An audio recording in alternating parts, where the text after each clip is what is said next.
Bonsoir à toutes et à tous, on se retrouve pour un nouveau débat exceptionnel sur BFM Lyon. Vous en avez l'habitude, c'est votre rendez-vous chaque jeudi soir pour ces élections municipales. Un débat en partenariat avec Actu Lyon et Nicolas Zogra qui est avec nous. Bonsoir Jade. Bonsoir Nicolas, merci d'être avec nous. Et nous recevons donc ce soir les 5 candidats et candidates à Villeurbanne avec 3 thématiques pour débattre: la sécurité, le logement et les mobilités. Les candidats qui sont donc présents ce soir, le maire sortant Cédric Van-Stevendel, bonsoir. Bonsoir. Candidat socialiste avec votre liste engagée pour Villeurbanne, alliance de gauche avec les écologistes, les communistes, Place Publique et l'Après. Jean-Paul Brett qui est candidat d'hiver gauche sans étiquette, bonsoir. Bonsoir. Merci d'être avec nous. Mathieu Garabédian, candidat à la France Insoumise. Bonsoir. Bonsoir. Sophie Cruz, qui est donc la candidate cœur villeurbanais avec les Républicains, alliés à Renaissance, le Modem et Horizon. Bonsoir. Bonsoir. Et enfin, Gérald Canon, qui est donc pour le Rassemblement National et qui est à distance pour des raisons logistiques de notre plateau, mais qui pourra bien sûr intervenir à tout moment comme les autres candidats. Bonsoir, merci d'être avec nous. Vous nous entendez bien? Oui, bonsoir, merci. Et dont le temps de parole, évidemment, sera décompté comme pour tous les autres. Débat donc à Villeurbanne, vous allez échanger, confronter vos idées. L'objectif, évidemment, c'est de mieux comprendre vos programmes pour les électeurs et électrices de Villeurbanne qui nous regardent. Les thématiques, on l'a dit, sécurité, logement, mobilité. Avant de débuter, tout de même, les règles du jeu. Chaque candidat aura donc le même temps de parole que nous décomptons.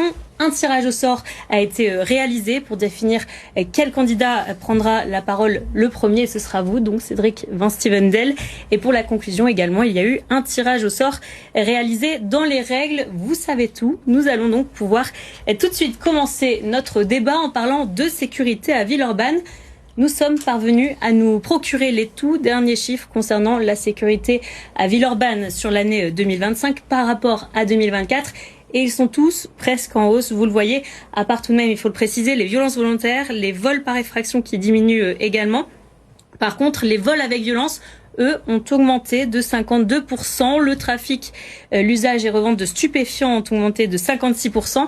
Et le chiffre peut-être le plus impressionnant, plus 73% de port d'armes et de détention d'armes. Cédric Van-Stevendel, vous êtes le premier à répondre dans ce débat. Est-ce que, en voyant ces chiffres, vous jugez avoir assez fait en matière de sécurité à Villeurbanne?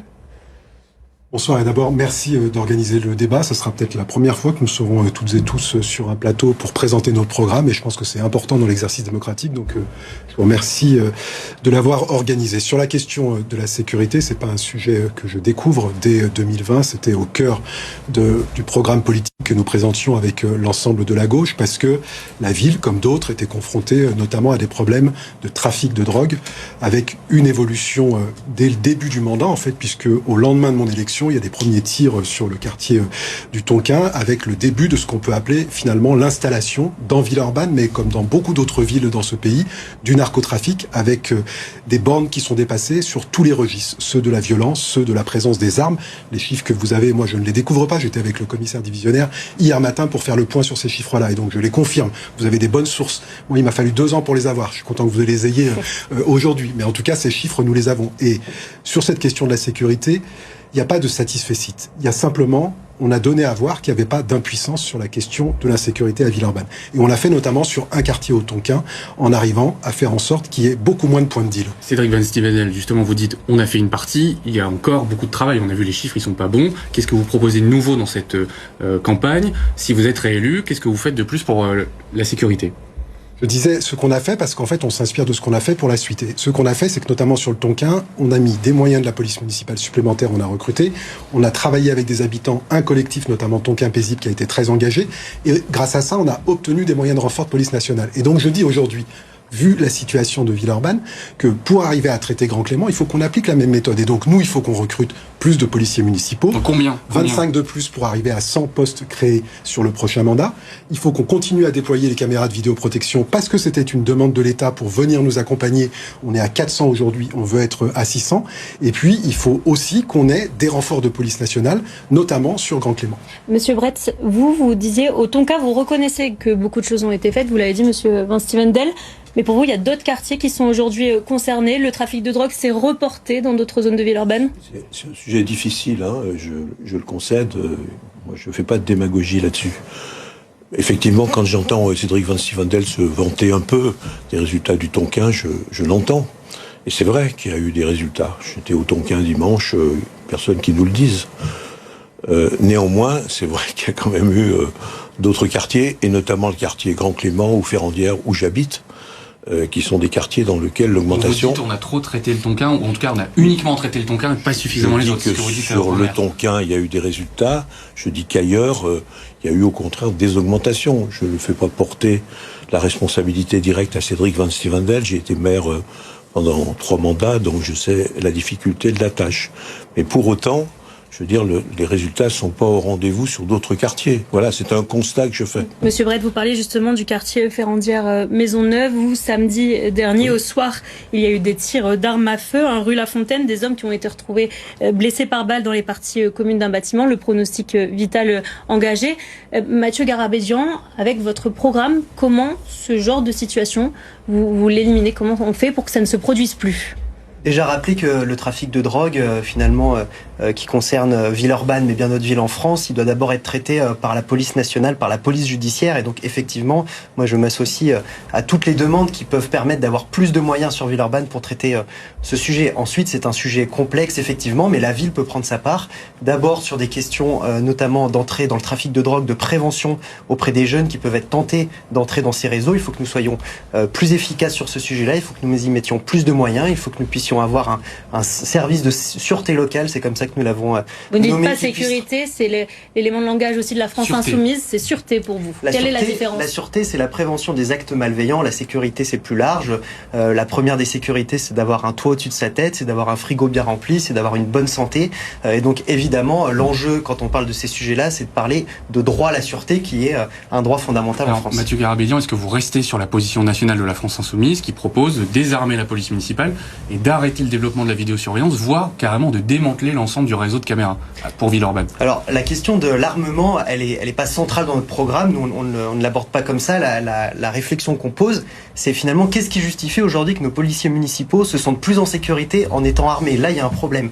Leur rôle, je disais, c'est de faire de la prévention, c'est faire de la médiation, c'est de pouvoir également parfois avoir usage de répression. Si vous voulez désarmer? Voilà, si vous êtes élu maire, est-ce que vous les désarmez ou pas? Je ne les désarmerai pas évidemment immédiatement, mais par contre le but c'est de discuter avec eux pour comment se sentir en sécurité sans avoir besoin d'avoir des armes. Et sur la vidéosurveillance, vous faites quoi? Sur la vidéosurveillance, ce qu'on veut faire, c'est un premier audit sur l'utilité de ces caméras. On parlait du drame qui a eu lieu il y a quelques jours. Il y avait une caméra de vidéosurveillance. Ça n'a pas empêché finalement le drame d'arriver. Oui, mais finalement ça ne protège pas. Quand on parle de vidéoprotection, ça ne protège pas. Donc il faut pouvoir savoir si vraiment ces caméras ont un sens pour protéger la population. Madame Cruz, vous vouliez réagir sur la vidéoprotection? Oui, tout à fait. Parce que effectivement, ça ne protège peut-être pas, mais ça permet de retrouver des délinquants. Donc la vidéo, on audit et nous verrons si effectivement ça a permis de réaliser sur, évidemment pas que sur un cas, mais sur un ensemble des cas. Vous comptez vous renforcer la vidéosurveillance si vous êtes élu maire à Villeurbanne? Oui, bien sûr. Renforcer également les forces de police. Alors je m'associe à tout ce qui a été dit. Effectivement, c'est un sujet national, le narcotrafic. Je voudrais revenir aussi sur les problématiques de sécurité à Villeurbanne. Il n'y a pas que le narcotrafic. Il y a aussi toutes les incivilités du quotidien et on veut aussi travailler sur ces incivilités du quotidien. Donc effectivement, augmenter les effectifs de police sur une ville de strate comme celle de Villeurbanne, c'est plus 130 à 140 policiers municipaux dont on a besoin. Monsieur Van Stevendel parle de 75 policiers municipaux, mais parmi ceux-là, il y a quand même 18 ASVP qui sont pas tout à fait des policiers municipaux, même s'ils ont une utile. Non, les 75 postes créés, c'est des postes de policiers municipaux. Il y a 18 ASVP sur la brigade. Mais si je vous permettez, les 75 postes ne sont pas aujourd'hui pourvus. Ah voilà, voilà. Donc ils sont pas là. C'est pas. Les 75 postes ils sont créés. Ils sont créés, mais les policiers ne sont pas là. Dans les 75. D'accord sur cette description, mais néanmoins, savez-vous combien il y a de policiers municipaux aujourd'hui à Villeurbanne en fonction sur le terrain? Il y en a 42. Non, c'est pas vrai. Si. C'est source concordante. Ça fait moins 30. Moi, je ne sais pas. Ça fait moins 30 par rapport à 60. Il y a 53 contrats de travail occupés aujourd'hui. C'est le chiffre de ce matin parce que il n'y a aucune naïveté dans ma manière de faire le débat avec les uns ou avec les autres, donc je me prépare un peu. Et donc le vrai chiffre, c'est 53, sachant qu'il y a eu un certain nombre de départs le mois dernier, et qu'au moment des élections, effectivement, il n'y a pas de candidat pour l'instant. Mais en tout cas, les 75 postes, ils sont créés. Et on peut peut-être redonner le chiffre qu'il y avait quand moi je suis arrivé en 2020. Vous l'avez en tête? Bien sûr, oui, c'était 30 ou 35. C'était 30. Et vous savez aussi quel était le niveau de violence à ce moment-là. Donc je veux bien toutes les comparaisons sur le nombre de policiers, sachant que vous venez de dire qu'ils sont 50, ce qui fait quand même 20 de moins. 53, ce qui fait quand même 20 de moins que les 73 que vous affichez partout. Est-ce qu'il y avait un retard, Monsieur Brett, sur le nombre de policiers, puisque vous étiez maire avant, Monsieur Vincent Wendel? Ce que je veux dire, c'est que non, nous n'avons pas de retard, mais nous n'avions pas les mêmes phénomènes de violence qu'il y avait en 2020, qu'il y a aujourd'hui en 2026. Voilà, non, mais là, réalité, il y avait des points de deal. Il y avait des points de deal. En tout cas, dans les violences, et notamment les meurtres qui ont eu lieu, ils ont été très nombreux, et la ville de Villeurbanne a été distinguée sur ce point-là, on n'en avait quasiment pas. On va interroger Monsieur Canon aussi qui souhaite intervenir. En tout cas, j'ai pas terminé quand même parce que ces messieurs m'ont interrompu. Je vais les laisser s'opposer par la suite. Donc on parlait de la police municipale. Effectivement, les effectifs.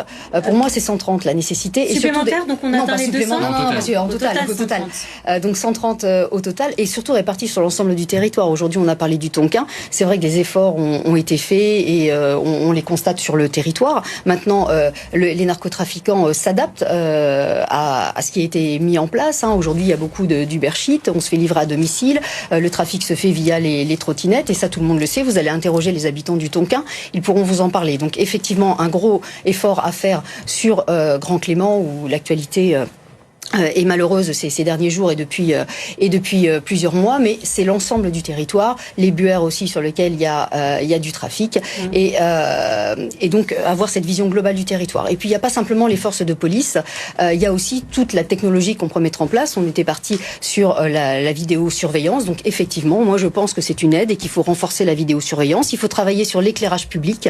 Il y a des tas de rues qui, à partir d'une certaine heure et surtout en hiver, sont dans le noir total. Donc aujourd'hui, on a des LED qui permettent d'avoir un éclairage écologique ou qui s'éclairent que lorsqu'il y a du passage. On peut faire comme on peut prendre l'exemple niçois où on a des boutons d'alerte dans certains endroits et qui permettent à la police d'intervenir beaucoup plus rapidement. On va entendre Monsieur Canon. Donc pour vous 130 policiers, 171 je crois pour vous Monsieur Canon, c'est ça? Quelles sont vos mesures vous pour renforcer la sécurité à Villeurbanne? Tout à fait.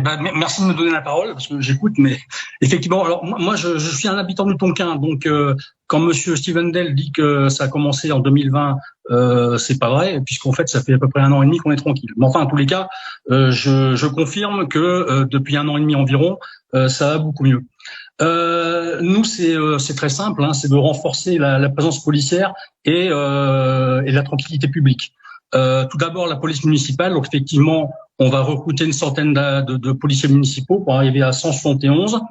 On s'implantera sur trois territoires, donc de 70 000 d'à peu près 50 000 habitants par territoire, pour que la police municipale puisse agir très rapidement. J'ai rencontré des commerçants qui me disaient que les policiers sont arrivés au bout de 3/4 d'heure, ce qui est pas tolérable. La vidéosurveillance, bien sûr, évidemment, il faut l'utiliser et profiter de l'intelligence artificielle pour détecter les infractions. Ça me paraît évident. Ensuite, comme disait Madame Cruz, effectivement, l'éclairage public, notamment sur les lieux où il y a des trafics de drogue, avec des LED, et comme disait Madame Cruz, qui sont écologiques et qui s'allument dès qu'il y a du mouvement. Et ce qui est prévu également, c'est une brigade cynophile en appui de la police municipale ou nationale. Et si l'expérience est concluante... Combien ça coûte 100 policiers municipaux en plus? Vous proposez quand même 100 policiers, c'est beaucoup. Comment vous les financez? Combien ça coûte? C'est 20 policiers par an, c'est 1 million par an en budget de fonctionnement. Voilà. Donc il faudra dégager de la marge et il y aura de la marge sur le budget de fonctionnement. Comment vous le financez? Où est-ce que vous rognez? Sur quel budget si vous êtes élu maire? De toute façon, la première chose que je ferai, ce sera un audit des finances locales. Je ferai également un audit des marchés publics. Alors ceux qui sont lancés, bien évidemment, on ne peut pas les arrêter, sinon il y aura des intérêts moratoires, etc., etc. Mais j'essaierai d'optimiser au maximum les marchés qui vont être relancés pour dégager des ressources en matière de fonctionnement. Voilà comment je ferai. Et je vais faire participer les citoyens grâce à des conseils locaux de sécurité et de tranquillité publique dans chaque quartier, pour que les gens, on leur apprenne à réagir, à savoir quel numéro appeler, en cas de problème ou s'ils voient des narcotrafiquants ou des incivilités dans la rue. Pour vous, Monsieur Van Stevendel, 20 policiers supplémentaires par an, c'est réalisable en termes de budget ? C'est à peu près le rythme qu'on a tenu sur ce mandat-là en termes de création de postes. Mais ensuite, il faut arriver à recruter. Et nous, le premier problème qu'on a eu, en fait, c'était pour recruter. Parce que notamment, il y avait près de 300 € d'écart sur le régime indemnitaire entre les policiers municipaux de Villeurbanne et d'autres concurrents. Quand je suis arrivé, les premiers qui sont partis m'ont fait voir des fiches à Oyonnax, qui est pas à l'époque un haut lieu du trafic de drogue. Donc, il y a un enjeu à faire en sorte que ça soit attractif. Le deuxième élément, c'est qu'il faut que les policiers aient l'impression qu'il y a une vraie stratégie de sécurité. C'est le cas aujourd'hui à Villeurbanne. En tout cas, c'est ce que nous disent les syndicats. Et c'est notamment pour cela qu'on va vers la création aussi d'une brigade motorisée, parce que ça fait partie de la réorganisation de la police municipale qui est en cours aujourd'hui à Villeurbanne pour faire face à aussi des délinquants qui utilisent des trottinettes, des motos électriques. Et moi, je veux revenir un instant sur la question de Buret et La Fontaine, puisqu'on en a parlé. Buret et La Fontaine, c'est le résultat de 15 ans d'inaction sur ces questions de trafic de drogue, parce que j'étais, je l'ai dit, avec le commissaire hier matin pour faire le point sur ce qui s'est passé ce week-end. Je ne vous donnerai pas de nom, parce que c'est pas possible, l'instruction elle est en cours. Mais c'est le résultat de 2 familles extrêmement connues des services qui se font une guerre de territoire depuis qu'avec la préfète, il y a maintenant plusieurs semaines, on a dit qu'on mettait la pression sur Grand Clément pour avoir des moyens de sécurité. Des années d'inaction de M. Brett en tant que maire, à ce moment-là, ou de l'État? Je dis juste qu'en tout cas, ces points-là, ils ne sont pas arrivés en 2020. Ces points-là, la rue Buret, ça fait 15 ans que cette adresse elle est connue, comme plein d'autres. Rien n'apparaît tout à fait spontanément, ex nihilo, je suis d'accord. Simplement, le nombre de violences à Villeurbanne, et pas seulement à Grand Clément, a quand même commencé et augmenté de façon considérable depuis 2020. Je n'y en fais pas porter la responsabilité, parce que je sais que c'est la police, c'est la justice, et c'est de la responsabilité de l'État, mais quand même, acceptez ce constat-là et ne dites pas ou ne faites pas semblant de dire que ça a commencé par une espèce de laxisme auparavant. Je voudrais dire un mot, si vous permettez, pour que le débat ne soit pas simplement un débat entre nous, sur l'armement. Je le dis d'autant plus que c'est moi qui ai réalisé l'armement. J'aimerais d'ailleurs que M. Van Stevendel le dise quelquefois. C'est pas un maître à mon débit, en tout cas, me semble-t-il. Et vous savez quand ça a commencé au moment du meurtre de la policière Clarissa, qui était à Montrouge, et par les frères Kouachi, enfin un de ceux-là. Un des complices, oui. Un des complices, vous avez raison. Donc là, il y a eu, on a mesuré sur le terrain, au niveau de la police municipale, ça a créé une onde de choc formidable. Les policiers municipaux ne voulaient plus sortir. Il fallait qu'ils sortent à 3. Ils voulaient plus sortir de leur véhicule. Alors on peut dire, on les fait sortir, c'est pas comme ça que ça se passe. Donc il a fallu prendre ça en compte. Et moi, si je l'ai fait, ça a duré 6 mois. Ça s'est fait d'ailleurs avec M. Villarme, qui était l'adjoint à la sécurité, sur lequel on a largement consulté des commissaires, d'autres polices municipales qui étaient armées. Donc on a mené ça. Je ne dis pas que l'arme aujourd'hui n'est pas justifiée par rapport à la demande des policiers municipaux. Ce que je dis, c'est comment est-ce qu'on fait pour travailler avec eux. En tout cas, justement, que ces armes. Elle a permis à des policiers municipaux, même s'ils s'en sont pas servis beaucoup. 0 fois, d'après ce qu'ils m'ont dit, Mais je veux bien entendre cela. Heureusement, je ne sais pas si c'est 0 fois ou 1 fois, mais c'est très peu. Mais en tout cas, elle avait un côté sécurisant pour eux, et c'est pas tout à fait ça compte. Et elle a aussi un côté sécurisant pour les personnes quand ils interviennent.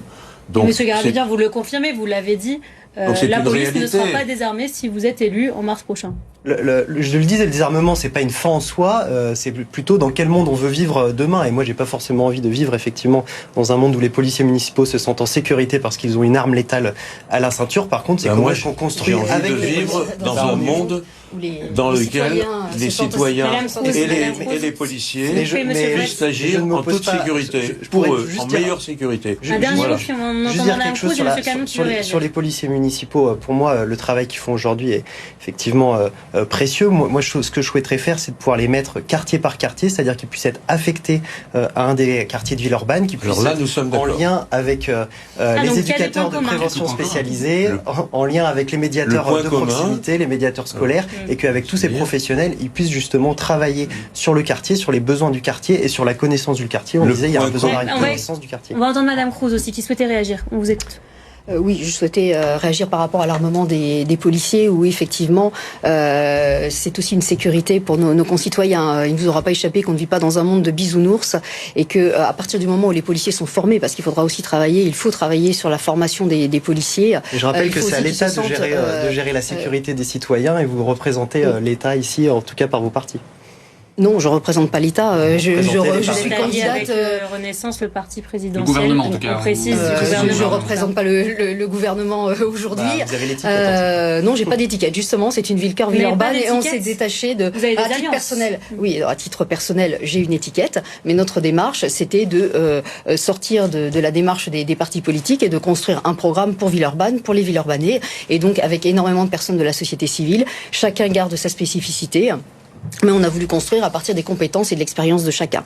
Donc après, en 2027, chacun fera ce qu'il voudra bien. Mais aujourd'hui, on a construit un programme pour Villeurbanne. Non, ne rigolez pas. Parce que moi aussi, je peux vous dire, à tous les deux, après ce qu'on a entendu avec monsieur Doucet hier ou avant-hier, on sait très bien que demain, il y aura des alliances et qu'aujourd'hui, vous vous affichez comme étant séparés. Mais j'attends le soir du 15 mars pour voir si vous serez toujours divisés. On va d'abord entendre monsieur Canon qui souhaitait réagir. On en parlera plus tard dans l'émission. Parlons du programme. On va entendre monsieur Canon. J'ai un point d'accord. Monsieur Canon, vous souhaitez réagir? Merci de me laisser parler. Oui, je suis réagir, mais Madame Cruz m'a coupé l'herbe sous le pied parce que j'avais envie de dire évidemment que certains vivent dans un monde de bisounours. Donc j'entends la prévention. Moi, quand je voyais les choufs ici au Tonkin, qui gagne entre 1000 et 1500 euros par mois pour surveiller. Je veux bien aller faire de la prévention, lui dire que tu ferais mieux d'aller à l'école parce que franchement, au moins tu auras un travail et puis voilà, c'est vraiment n'importe quoi. Enfin, il faut alors le mot harcèlement est trop fort, mais il faut aller sur le terrain, il faut les combattre. Il faut les chasser ces gens-là. Il faut les chasser. C'est ce que demandent les Villeurbanais, les citoyens. Moi, c'est ce que je demandais quand j'étais ici au Tonkin, que je les voyais rue Jacques Brel. Quand je sortais du tram chasser, vous dites, le soir, pour les emmener où alors? Pour qu'ils soient jugés et puis qu'ils soient condamnés. C'est un délit, c'est interdit. Monsieur Sévérin, un dernier point sur la sécurité et après on passera tous ensemble au logement. Eh bien, je veux dire qu'il faut, nous proposons de changer de doctrine au niveau de la police municipale et de faire des policiers îlotiers en quelque sorte, c'est une image qui parle, c'est-à-dire qu'ils soient affectés par quartier, une police de proximité. Le point de désaccord qui reste, c'est que Monsieur Garabédian dit qu'il faut attendre que la police nationale le fasse. Si on attend qu'elle le fasse, je veux dire, on va attendre très très longtemps. Je dis pas attendre, je dis que c'est son rôle et qu'il faut. Bien sûr, mais moi aussi, d'ailleurs, nous avons expérimenté à Villeurbanne, nous avons été une des rares villes à expérimenter la police de proximité nous allons changer avec de la police nationale. Monsieur Brett, on tourne la page de la sécurité. Il faut quand même changer sinon de vous n'aurez plus de temps au niveau pour rien dire. Sinon vous ne pourrez plus réagir sur le logement. Le logement à présent à Villeurbanne, l'encadrement des loyers est en vigueur. C'est une expérimentation comme à Lyon, c'est-à-dire que les loyers ne peuvent pas dépasser un loyer de référence qui est majoré de 20%. Sophie Cruz, est-ce que vous y opposez ou non à cet encadrement des loyers à Villeurbanne? Je serais plus nuancée sur cette réglementation autour de l'augmentation des loyers. Moi, ce qui m'intéresse, c'est le logement à qui on le destine. C'est pas combien de logements on construit, c'est à qui on le destine et qui y a derrière les bailleurs. Et je m'intéresse aussi à ces petits propriétaires qui ont un logement, qu'ils mettent en location et au vu de la réglementation, des travaux qu'il y a à faire dans les appartements. Mais d'abord sur l'encadrement des loyers. Si vous êtes élu maire, vous stoppez l'encadrement des loyers ou vous le poursuivez? Parce que Jean-Michel Aulas, qui est candidat de votre mouvement, finalement, c'est les deux mêmes mouvements à Lyon. Lui, il veut désencadrer les loyers, il veut supprimer cette mesure, ainsi que Véronique Sarcézy à la métropole. Je préfère désencadrer effectivement les loyers, sachant que l'augmentation des loyers suit un indice de la construction et que l'augmentation des loyers ne peut pas dépasser un certain pourcentage. Et donc ça libérerait des appartements, parce qu'il y a beaucoup d'appartements qui aujourd'hui sont vacants, que de petits propriétaires ne mettent pas en location parce que ça ne leur rapporte pas suffisamment.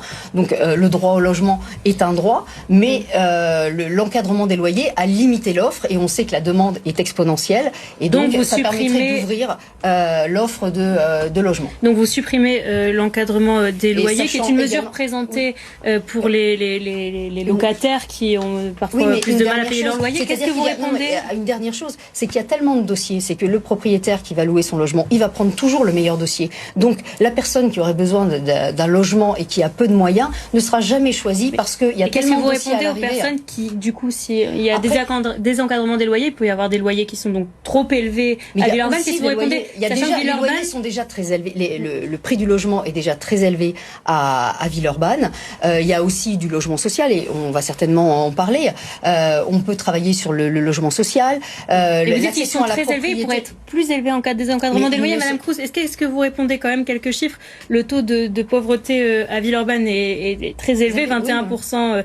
C'était en 2021. Le revenu moyen est de 21 000 euros, donc je sais très bien. Les étudiants sont très nombreux. Permettez-moi juste de dire, l'âge médian à Villeurbanne en plus est très faible également. 33 ans. Contre 37 dans le Rhône selon l'INSEE, 19% d'étudiants. Qu'est-ce que vous répondez à ces étudiants qui parfois viennent se loger à Villeurbanne? Oui, non, mais tout à fait. On peut créer aussi du logement pour les étudiants, du logement social pour les étudiants. C'est pas le fait de désencadrer les loyers qui va empêcher les plus démunis d'accéder au logement. Mathieu Garabédian, vous, peut-être sur l'encadrement des loyers, parce que le problème aujourd'hui, c'est pas que ça empêche de louer, c'est qu'il y a des personnes propriétaires qui ne le respectent pas, et on se retrouve avec des locataires qui payent des loyers beaucoup trop élevés. On a des associations aujourd'hui qui se sont mobilisées, des syndicats de locataires qui se sont mobilisés sur cette question. Parfois, c'est des milliers d'euros, voire des dizaines de milliers d'euros qui sont récupérés par les locataires, et évidemment, dans le pouvoir d'achat, enfin, dans la... Alors, ça aussi un impact sur l'offre. Alors vous, du coup, sur le logement, vous faites quoi? Évidemment, il faut construire du logement, continuer à construire du logement sur Villeurbanne, continuer à construire du logement social et du logement très social. Nous nous engageons à continuer cet aspect-là. Moi, je voulais peut-être me focaliser sur une de nos mesures qui est l'inspection du logement. À l'instar de l'inspection du travail, nous souhaiterions créer un service public du logement à Villeurbanne qui puisse défendre le droit des locataires, le droit au logement, qui puisse accompagner, je le disais, les locataires dont l'encadrement des loyers n'est pas respecté, qui puisse les aider parfois dans leur démarche auprès des bailleurs sociaux. C'est parfois très compliqué. Les démarches administratives peuvent être semblées parfois opaques. Qui s'ajoute donc à ce qui existe déjà aussi du côté de la métropole de Lyon? Alors nous aimerions le faire à l'échelle métropolitaine et avec un bureau villeurbanais. Nous verrons selon le résultat des élections comment nous pourrons le construire. Mais en tout cas, si nous sommes élus à Villeurbanne, nous le mettrons en place quoi qu'il arrive, même si la métropole n'est pas de notre bord politique. Cédric Van Siemenen, vous voulez aller plus loin sur l'encadrement des loyers. En tout cas, Bruno Bernard, le président de la métropole, veut aller plus loin, notamment sur le complément de loyer, et puis l'étendre à d'autres communes, mais ça concerne pas Villeurbanne. Vous, l'encadrement des loyers, vous estimez que ça a eu un effet positif sur le logement, alors qu'il y a énormément de demandes pour se loger à Villeurbanne? Restituer 200 000 euros à des locataires du parc privé sur le mandat depuis que la mesure est en place. Je ne sais pas si c'est un effet positif ou pas, mais en tout cas, je sais que celles et ceux qui ont pu les récupérer en sont contents. Après, il ne faut pas faire comme si l'encadrement des loyers, c'était l'alpha et l'oméga de la question du logement. Quel est le problème aujourd'hui sur cette situation ?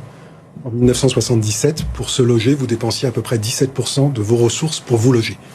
En 2025, on est à 34%, de manière générale. Et ce chiffre-là, il ne cesse d'augmenter pour les ménages les plus faibles. Il peut descendre à 10% pour les ménages les plus aisés. Ça vient complètement ponctionner tous les efforts de productivité de ce pays. Ça vient empêcher de pourvoir des emplois qui aujourd'hui ne sont pas pourvus à cause du logement. 1 emploi sur 5 ne trouve pas preneur aujourd'hui à cause du logement. Donc c'est un enjeu de société majeur. C'est en fait ce qui rassure les gens, c'est ce qui permet de se projeter. Donc vous voulez construire plus de logements? Nous, on va continuer à construire entre 700 et 1000 logements. C'est à peu près ce qui a été le rythme par an. C'est ce qui a été le rythme. On va continuer à faire en sorte de rester. C'était notre objectif. 30% de logements sociaux.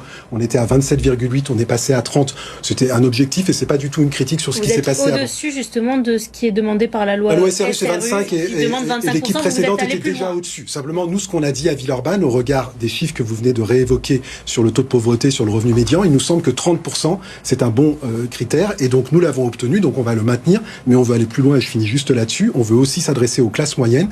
On a testé sur ce mandat à peu près 500 bails réels solidaires. Vous n'achetez que l'appartement, pas le foncier. C'est 30% de moins que les prix du marché. On veut multiplier par 3 ces BRS sur le prochain mandat. On va demander à Monsieur Canon qui nous entend évidemment. Monsieur Canon, vous, est-ce que, première question, vous désencadrez les loyers et après, côté logement social, vous le soumettez à une condition, que la personne qui le demande ait un emploi, c'est ça?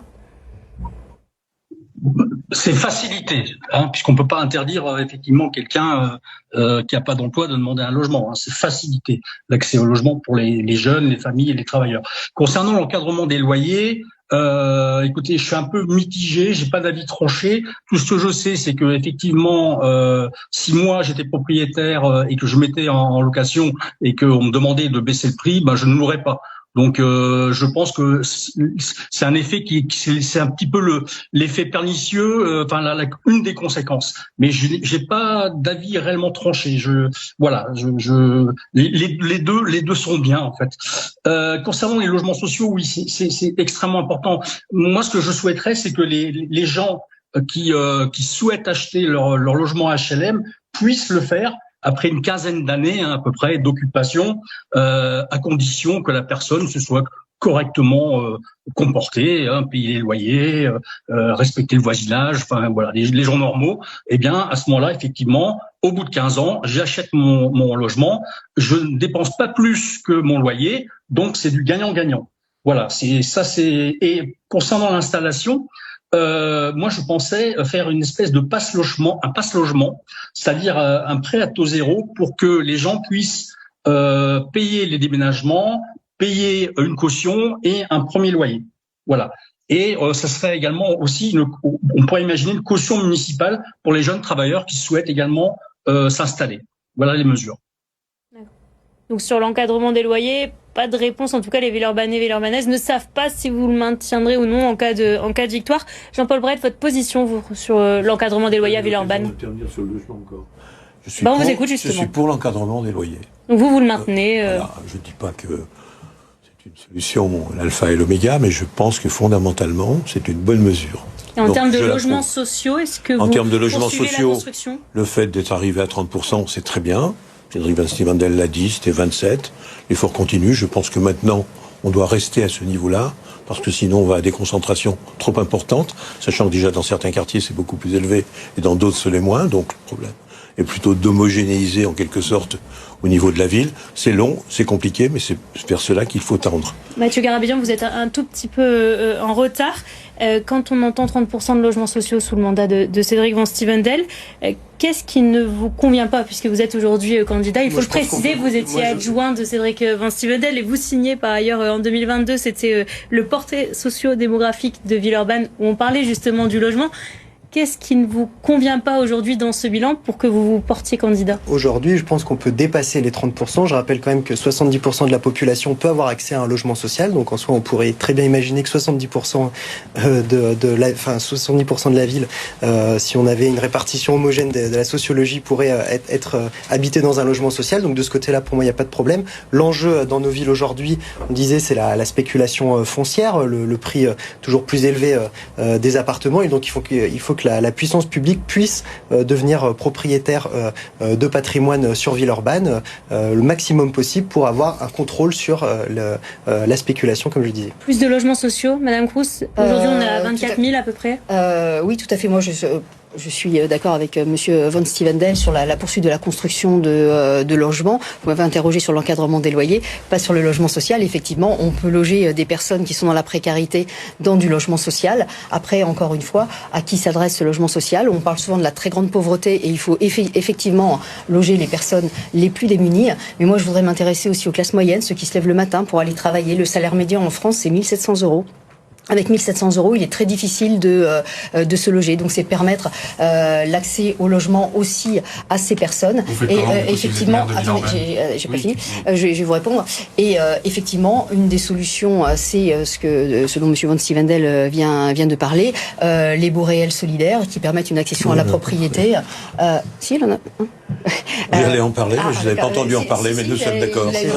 Il l'a évoqué, donc qui permet une accession à la propriété en payant le logement et pas le foncier. Oui, je vous prie une Oui, donc du coup, vous faites comment pour donc le bail réel solidaire, et ça suffirait à améliorer non, mais ce que je veux dire, c'est que le logement social est beaucoup moins cher que le logement que le logement privé. C'est pour ça que je vous dis l'encadrement des loyers. Vous parlez tous beaucoup aujourd'hui de logement social, mais le logement privé, l'accession à la propriété sur des logements dits classiques. Est-ce que par exemple vous, Jean-Paul Brett, vous poursuivez la politique? Le bail réel solidaire, c'est des appartements privés.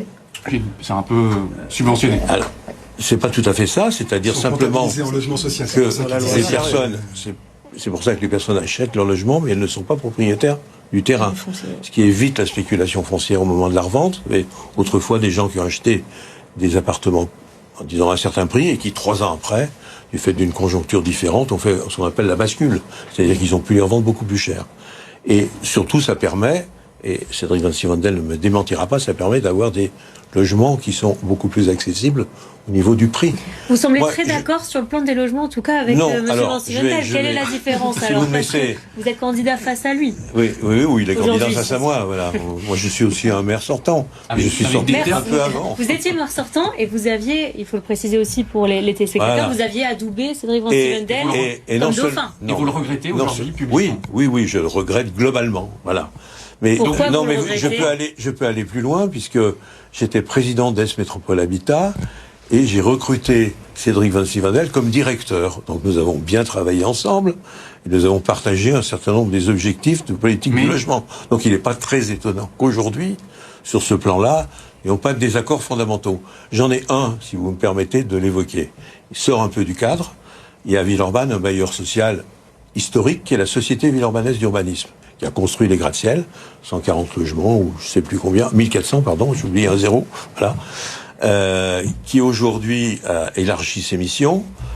J'en avais la responsabilité, ce qui lui a permis, à travers la création d'une filiale commerciale, de se porter propriétaire de l'ensemble des commerces des futurs gratte-ciel. Bien. Et de commerce sur le cours Tolstoï aussi. Donc c'était assez logique. En revanche, vous me demandez des points de désaccord, je vais vous en donner 2 voire 3.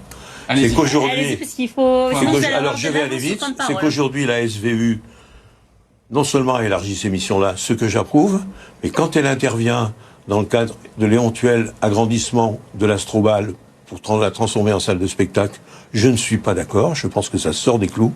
Quand elle intervient sur le pôle Pixel pour accompagner une opération de cette nature, je pense que ça sort des clous. Donc voilà deux points. Et quand elle intervient aussi pour prendre des actions pour sauver, en tout cas pour permettre au CCO d'essayer de survivre, parce qu'il est en difficulté financière, je pense que c'est pas le rôle de la SVU. Donc elle doit se concentrer sur le logement. Logement et la filiale commerciale qui a été mise en place.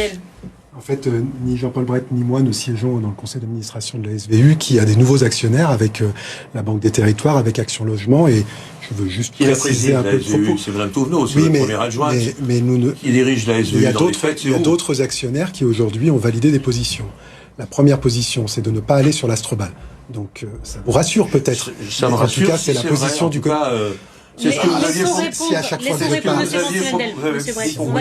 C'est ce que vous aviez proposé. Mais je ne sais pas qui vous a dit ça. En tout cas, dans le plan d'affaires et dans la signature de l'actionnariat d'une recapitalisation sans précédent sur la SVU, parce qu'effectivement, vous aviez créé la possibilité d'avoir une filière pour les commerces, mais elle n'était pas encore financée à ce jour. Là, aujourd'hui, c'est financé. Le deuxième point sur le pôle Pixel, les actionnaires ont validé qu'effectivement, s'il y avait un pôle de développement et si on gagnait l'appel à projet France 2030, la SVU viendrait accompagner ce projet. Et puis ensuite, sur les autres sujets, on aura l'occasion d'en reparler. On va pas faire tout. Sur le CCO, ça permet aujourd'hui de développer une offre de loyer abordable, notamment pour les acteurs de la culture, l'arrivée du CFEDEM, qui est le centre de formation des enseignants de musique, du Centre national de la danse et du CMTRA, qui étaient dans des conditions compliquées d'habitat. Voilà. Et encore une fois, c'est une décision portée par l'actionnaire. Oui, c'est le rôle de la SVU.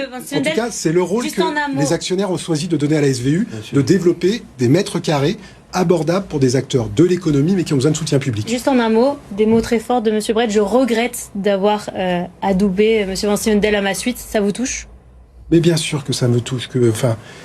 Jean-Paul Brett l'a évoqué. C'est un compagnonnage presque maintenant 15 ans, donc ça me touche. Après, en même temps, ok, vous regrettez maintenant. La question, c'est, est-ce que vous regrettez Agnès Touvenot, Ali Mohamed Hamada, Yann Krombeck, qui sont avec moi, qui ensuite sont plus avec moi, puis finalement Didier Vuillère, mais puis Prosper Caballo, ils sont pas avec vous, puis ils reviennent avec vous. C'est un débat du Parti socialiste. Bon, du coup, c'est comme ça. On voit que les tensions non, moi je ne crois pas qu'on soit. Voilà, je dis oui, je regrette que Jean-Paul Brett regrette, mais bon. Voilà, peut-être qu'il y a plusieurs fois où il s'est trompé. On va avancer quand même sur les mesures. Parlons aux Villeurbanais et aux Villeurbanaises. Nous allons parler à présent de mobilité à Villeurbanne. Mathieu Garabédian, vous soutenez la proposition de la gratuité totale des transports en commun, qui est celle du candidat insoumis, donc à la métropole de Lyon, Florestan Roult. Est-ce que pour vous, Cédric Vinci-Vandel, ça ne fait pas partie de vos mesures en tout cas, la gratuité, est-ce que vous seriez favorable ? On a répondu avec le président Bruno Bernard, si vous me permettez cette incursion, parce que je suis aussi sur la liste des métropolitaines, en disant que nous, on souhaitait une gratuité ciblée, notamment pour les moins de 18 ans, dont les parents sont abonnés. La possibilité pour les parents d'être abonnés, il y a plein de tarifs différents, quelle que soit la situation des parents. Donc on règle la question de l'inégalité de traitement. Et donc on n'est pas pour la gratuité totale au regard des investissements colossaux qui sont encore devant nous en matière de transport en commun. C'est votre principale différence aussi avec votre adversaire, Monsieur Garabédian, la question de la gratuité? Nous, aujourd'hui, la gratuité totale des transports en commun, on la propose parce qu'on pense que les transports en commun, ils vont être nécessaires pour la bifurcation écologique et pour toutes les urgences sur ce domaine-là qui nous attendent. Et donc, il faut qu'on puisse, comme l'école est censée être gratuite, que certains services publics puissent être complètement gratuits pour toutes les couches de la population de manière universelle. Et donc, c'est sur cet aspect-là, effectivement, nous ne sommes pas d'accord. Vous proposez une gratuité pour les Villeurbanais, pour les transports en commun, parce que Jean-Michel Aulas, lui, il le veut pour les Lyonnais. Ça serait possible à Villeurbanne? Pas pour tous les... en tant que conseillère régionale, j'ai siégé au Citral. Je sais les investissements colossaux que représente l'aménagement en termes de mobilité. On peut faire des tarifs très attractifs, mais de manière générale, je ne suis pas favorable à la gratuité, parce que dans la société, tout a un coût. Et il faut que nos concitoyens se rendent compte que le service qui est rendu a un coût. Alors, on peut faire du coup, pour les... C'est l'école publique. Vous êtes contre la gratuité. Vous vous démarquez de Jean-Michel Aulas, alors vous n'êtes pas favorable. Donc gratuité pour les Lyonnais gagnant moins de 2500 € net par mois, mais pas pour les Villeurbanais. Il y aurait une différence de traitement selon les communes. Je souhaite que y ait des tarifs, comme c'est le cas aujourd'hui, il y a des dizaines de tarifs gratuits pour les moins de 18 ans, qui ont des parents abonnés, effectivement. Mais pourquoi Madame Michu, qui gagne bien sa vie, qui est cadre dans une entreprise, qui gagne 5 000 € par mois, on va lui faire gratuit les transports? Ça, c'est une inégalité sociale. Donc, c'est en fonction des revenus et des personnes qui utilisent les transports en commun. On va tout de suite poser la question à Monsieur Canon. Quelles sont vos mesures concernant les mobilités à Villeurbanne? Mais moi, je pense qu'effectivement, la gratuité, c'est pas possible. Moi, je connais bien le monde des infrastructures et des mobilités. C'est mon travail. Les infrastructures et les mobilités, c'est un coût énorme. Et donc, il faut bien trouver de l'argent. Donc c'est juste pas possible, ça c'est pas possible. Par contre, effectivement, quand on peut très bien soumettre le prix au revenu, parce que effectivement quelqu'un qui gagne 5 000 €, je vois pas en quoi, pourquoi un ticket de métro c'est rien voilà. Alors que quelqu'un qui gagne juste le SMIC, ça peut être important. Donc on peut effectivement, pareil pour les moins de 18 ans, ça me semble pertinent. Et ça me semble pertinent. Voilà pour ce qui est des mobilités. Mais après, je sais pas si vous vouliez parler un peu du trafic, la saturation du trafic, mais peut-être que vous en parlerez après, non? Vous proposez justement, Monsieur Canon, sur la saturation du trafic, sur les déplacements à Villeurbanne. On sait qu'à Villeurbanne, il y a eu beaucoup de travaux, il y a eu le développement des voies lyonnaises par la métropole, les pistes cyclables, l'arrivée du T6 et prochainement l'arrivée du T9. Tout à fait. Et en fait, il y a quelque chose qui est quand même, j'ai regardé un petit peu des statistiques et en fait, l'automobile dans la métropole de Lyon et donc bien évidemment aussi Villeurbanne, le trafic automobile a baissé de 12% depuis 2019 et l'usage du vélo a augmenté de 58%. Or, il s'avère que il y a un sentiment effectivement de saturation et ce n'est pas qu'un sentiment. Hein, moi, je le vis au quotidien. Donc, il y a des pistes de solutions qui me paraissent intelligentes, comme par exemple mettre des feux synchronisés, des feux intelligents synchronisés, mieux coordonner les chantiers parce que les chantiers actuellement, les gens n'en peuvent plus, ils n'en peuvent plus, ou alors limiter les travaux dans un secteur et tourner par an en une année. Pourquoi pas également réorganiser des livraisons des commerçants avec des horaires décalés. Moi, j'ai parlé avec un caviste ici dans ma rue. Il m'a dit, moi, quand je suis livré, le camion se met en double fil et ça devient insupportable. Voilà. Donc c'est des petites propositions qui me paraissent intelligentes. Et je me demandais également. Dites-nous. Oui, je m'interrogeais sur l'utilisation. Vous savez, il y a un simulateur de trafic qui appartient à la métropole, qui appartenait avant au département du Rhône, avant la scission avec la métropole. Est-ce que je me pose la question si j'utilise vraiment ce simulateur de trafic qui est pourtant très très performant. Je sais comment ça marche. Et des fois, je me pose des questions si vraiment il l'utilise. Voilà. C'est juste une question. On posera la question à la métropole. D'abord, monsieur Garabédian, vous êtes très en retard sur le temps de parole. Donc, qu'est-ce que vous faites, vous, justement, pour les mobilités et pour le trafic dont parlait monsieur Cano? Donc, effectivement, nous, le but, c'est de créer un service public de transport qui soit accessible pour toutes et tous. On parlait de la question de la gratuité qui est importante. Il y a la question de la proximité. Alors, les lignes de tram sont lancées ou certaines arriveront. Pas de problème de ce côté-là. Nous, ce qu'on aimerait sur Villeurbanne, c'est renforcer un maillage vraiment de proximité. Enfin, peut-être avec des petits bus, des minibus qui pourraient, sur des zones de quartier qui ne sont pas desservies entre des grandes lignes de bus, de tram ou de métro, de pouvoir... Le quartier est mal desservi? Tout l'est de Villeurbanne, côté Buère, on pourrait imaginer d'avoir un peu plus d'accessibilité aux transports en commun. Et en parlant d'accessibilité, on parlait de la question des chantiers, effectivement. Une de nos propositions, puisque de toute façon, il faut faire des chantiers, il faut que la ville puisse investir dans des nouveaux équipements de voirie. Mais effectivement, c'est comment les habitants et les habitantes vivent pendant ces périodes. Et nous souhaiterions avoir une équipe qui puisse être tous les jours sur place, vérifier que les cheminements piétons, les cheminements vélos, même les cheminements voitures soient bien indiqués, soient accessibles, qu'il n'y ait pas une barrière qui a été déplacée, qu'il n'y ait pas un tapis pour les fauteuils roulants qui a été mal fixé. Voilà, donc c'est une équipe qui aurait vraiment intérêt à travailler sur l'accessibilité lors des chantiers qui malheureusement sont nécessaires mais peuvent embêter la vie de nos concitoyens. En un mot, monsieur Brett, sur les mobilités, en un mot, parce que vous avez un peu d'avance, vous, sur le temps de parole, donc il faudra faire court. Vous dites vouloir mettre fin aux travaux. Vous n'êtes pas satisfait de ce qui a été réalisé? Une véritable pause, parce qu'on a eu une multitude de travaux qui ont été engagés, mal séquencés, qui ont créé une véritable thrombose dans cette ville, au point qu'un certain nombre d'artisans aujourd'hui, par exemple, qui ont du travail à faire, ne veulent plus venir à Villeurbanne. Une pause de combien de temps? Écoutez, les travaux qui sont engagés, on les continue. Je suis pas stupide. Mais en même temps, avant d'en lancer d'autres, on réfléchit un peu. Et on repart pas dans un cycle. Même donc ceux, le T8, on le fait même ceux, non, je n'ai pas dit ça, vous savez bien. Même ceux qui ont été solidaires de ce trop-plein de travaux, appelons-le comme ça, à Lyon comme à Villeurbanne, aujourd'hui, dans leur programme, disent il va falloir marquer une pause. Donc on peut au moins s'entendre là-dessus. S'ils le reconnaissent, vous vous entendez. Ça fait de nouveau un point commun, j'ai l'impression. Mais enfin, monsieur Garabédian, vous êtes encore en retard. Est-ce que vous trouvez qu'il y a eu de dire que ça fait un moment que nous le disons et que ça n'a pas été véritablement suivi. Non, sur les travaux, il fallait les faire. Il y avait un manque d'équipement public, notamment sur les questions d'enfance, d'éducation. Il fallait créer des écoles. Effectivement, sur la question des transports, il fallait avoir des nouvelles lignes de tram. Donc de ce côté-là, il n'y a pas de problème. Nous pensons continuer sur quelques années des investissements importants et puis effectivement progressivement diminuer, ce qui nous permet aussi dans notre budget de pouvoir remettre de l'argent plutôt dans le fonctionnement pour créer des nouveaux services publics, pour augmenter les subventions aux associations et les desserrer de la situation très complexe dans laquelle elles sont aujourd'hui. Avant de conclure, un mot quand même, parce que c'est vrai que cette élection elle est particulière à Villeurbanne, vous l'avez peut-être remarqué au cours de ce débat, nous avons quand même 3 listes de gauche qui sont parfois assez proches. On a entendu des points communs. Vous disiez, monsieur Brett, le regretter. Vous parliez de quelques points de divergence, mais est-ce que ces points de divergence sont suffisants pour justifier d'avoir une image d'éclatement de la gauche à Villeurbanne?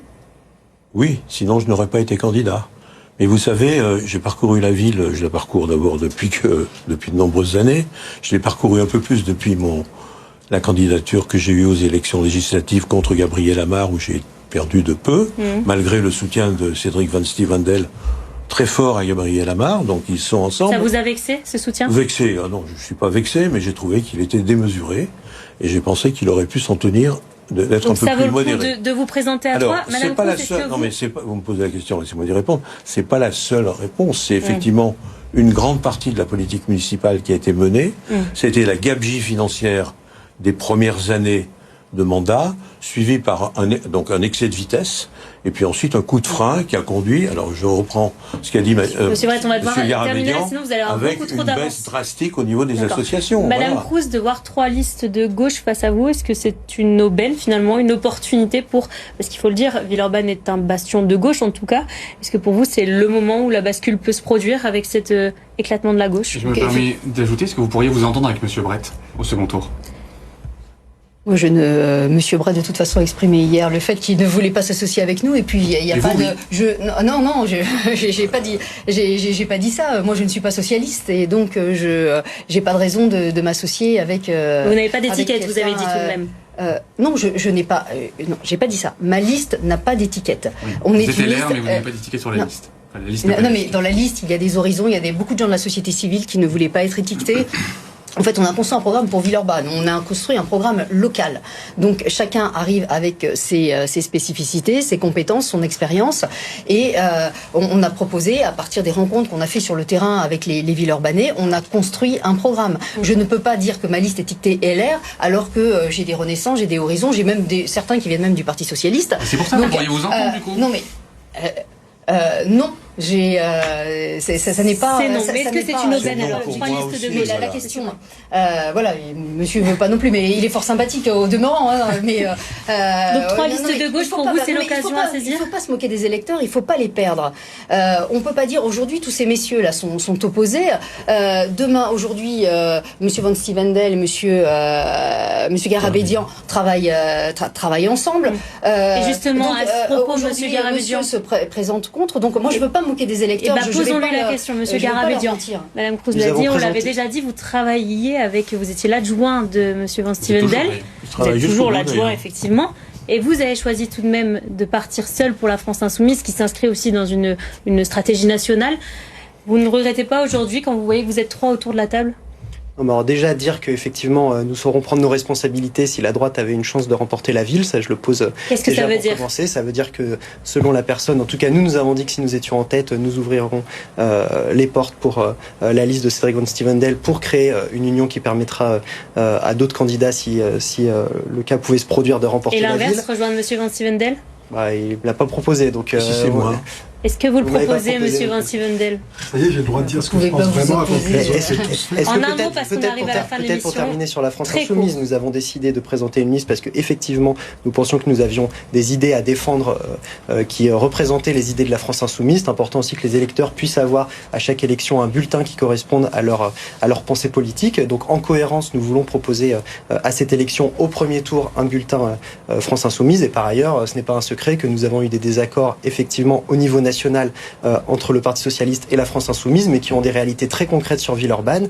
Le vote du budget Le Cornus et des baisses de dotation. Oui, mais c'est des baisses de restons sur dotation de Villeurbanne. plusieurs millions d'euros pour Villeurbanne. Demain, il faudra assumer ce budget dans les élections. En un mot, monsieur Van Stevendel, parce En qu'on un arrive à mot, la fin de en l'émission un et mot. après on demandera à Non, monsieur mais- Canon. En un mot, mon adversaire, c'est la droite, c'est l'extrême droite, et ce ne sont pas les deux concurrents qui ont décidé de partir, qui sur un programme national, qui sur un programme un peu la belle au bois dormant, parce que j'ai checké toutes les propositions sur les 91, il y en a 75 qui sont déjà réalisées par notre équipe municipale, et je tiens à la disposition. Non, mais je l'ai fait. Vous, la belle au bois dormant. Pas d'alliance avec la France Premier Insoumise. élément. Deuxième élément. Vous, c'est l'aveugle Mathieu et le paralytique. Monsieur Garabédian. Brecht. Mathieu Garabédian le sait, je lui ai dit droit dans les yeux quand il m'a annoncé qu'il souhaitait partir au premier tour. Je lui ai dit que ça rendait impossible un accord de second tour. Voilà, je le dis. Pas d'accord de second tour. Mais je Pas dis d'accord que de ce n'est second pas tour. possible.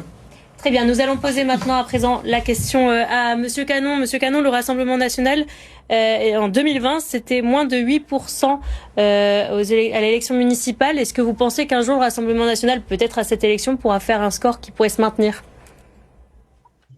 Écoutez, en 2024, aux législatives, le Rassemblement national a fait 19%. Donc vous voyez que si j'étais pas optimiste, si j'y croyais pas, je me serais pas présenté comme maire. Donc bien sûr que j'y crois. Et ensuite, ce que je voudrais dire, c'est que c'est la seule liste qui est réellement de droite. Ma liste, ce ne sont que des gens de droite, et c'est pas du recyclage de macronistes ou que tout le monde rejette depuis quelque temps. Les gens n'en peuvent plus des macronistes. Moi, j'ai la seule liste de droite. Et tous ceux qui veulent rejoindre le Rassemblement national, nous rassemblons tous ceux qui veulent venir avec nous, ils sont les bienvenus. On va pouvoir passer tout de suite à la conclusion. Là, un tirage au sort a été réalisé. Conclusion qui sera un peu plus courte, 30 secondes, parce qu'on a beaucoup débordé sur les temps de parole. Je sais que vous allez pouvoir le faire en 30 secondes, je ne fais pas de soucis. Jean-Paul Brecht, 30 secondes, c'est parti. Vous êtes prêts? Je suis prêt pour les 30 secondes. Allez, c'est parti. Je crois que Villeurbanne a besoin, à l'évidence, d'un sursaut. Et qu'il y a des moments où il faut savoir prendre ses responsabilités, ce que je fais. Je me présente aujourd'hui parce que la ville s'est dégradée, c'est incontestable, pendant ces 5 ans derniers ou ces 6 ans. Elle est cabossée, elle est devenue sale, elle est devenue insécure, très mal notée d'ailleurs sur les plateformes citoyennes. Donc je souhaite que l'on puisse relever la tête ensemble. Et je défends cette ambition sans angélisme, mais en même temps, je crois qu'il faut retrouver un cadre collectif, partagé, où il y a plus de civisme, également plus de respect et plus de fermeté. Merci Monsieur Rouet. À vous Madame Cruz, vous allez pouvoir conclure, c'est parti. Vous m'avez enlevé une grande partie de ce que j'allais dire, mais en tout cas, je voulais dire que effectivement, Villeurbanne va vivre un moment historique, et ce moment historique, c'est aux Villeurbanais de l'écrire par leur vote les 15 et 22 mars. Une autre voie est possible. L'alliance de gauche, écologiste, socialiste, LFiste n'est pas une fatalité à Villeurbanne. On peut proposer une autre voie. Nous avons construit un programme autour de la sécurité, du cadre de vie. Du cadre de vie et de la jeunesse et de la famille. Donc on a une vraie ambition pour Villeurbanne. On veut que ce soit une ville protégée, une ville dans laquelle on se sente bien. On va entendre tout de suite Monsieur Canon. Je démarre le chronomètre dès que vous commencez. Oui, merci. Alors moi, je m'adresse effectivement à tous les Villeurbanais qui ne reconnaissent plus leur ville, qui voient leur cadre de vie se dégrader, qui pensent à déménager pour élever leurs enfants ailleurs, qui craignent pour la sécurité de leurs petits-enfants. J'appelle à la mobilisation des Villeurbanais à voter pour le Rassemblement national. Et si vous souhaitez que vos idées soient représentées, il faut aller voter pour notre liste Rendez-nous Villeurbanne. Cette élection sera la première grande étape afin de préparer l'alternance tant attendue en 2027 pour battre la Macronie et ses alliés qui ont ruiné le pays et faire barrage à l'extrême gauche qui utilise la violence pour faire taire ses opposants. Je vous remercie. 30 secondes, c'est tout bon. Monsieur Garabédian, c'est à vous, on vous écoute. Je me présente devant vous pour devenir maire de Villeurbanne. J'ai avec moi une équipe d'habitants et d'habitantes de tous les âges, de tous les quartiers, de toutes les professions. Nous avons des mesures très concrètes pour Villeurbanne, des mairies de quartier pour des services publics de proximité, un RIC communal, la cantine bio est gratuite pour toutes et tous, une inspection communale du logement. Nous avons également la volonté simple de garantir l'égalité des droits pour toutes et tous et la dignité. Alors le 15 et 22 mars prochain, si vous voulez faire mieux pour Villeurbanne, vous pouvez voter pour Villeurbanne Insoumise. 30 secondes et c'est à vous, vous allez conclure ce débat, vous l'avez ouvert. Hasard du tirage au sort et vous le clôturez. C'est parti, on vous écoute. Je veux m'adresser aux Villeurbanaises et aux Villeurbanais. Cette ville, c'est notre trésor, c'est notre richesse commune. Et vous ne me trouverez jamais pour la critiquer, pour quelque programme politique que ce soit. Moi, j'ai passé 6 ans à la défendre, à faire en sorte qu'on avance sur les questions de sécurité, à faire en sorte qu'on avance sur les questions de développement économique, d'éducation. Je l'ai fait avec l'appui des associations, avec l'appui des habitants. C'est ça la force de cette ville. C'est sa capacité à se réveiller, c'est sa capacité à aborder des changements extrêmement importants qui sont devant nous. Et 3 mots guident notre action: protéger, vivre mieux et anticiper. C'est terminé. Parfait. Merci beaucoup à vous toutes et tous d'avoir été avec nous pour ce débat. Merci à vous, évidemment, de l'avoir suivi. On le rappelle tout de même, les dates des élections, c'est le 15 et 22 mars prochain. Merci à vous d'avoir suivi cette émission. Et tout de suite, la formation se poursuit sur BFM Lyon. Bonne soirée.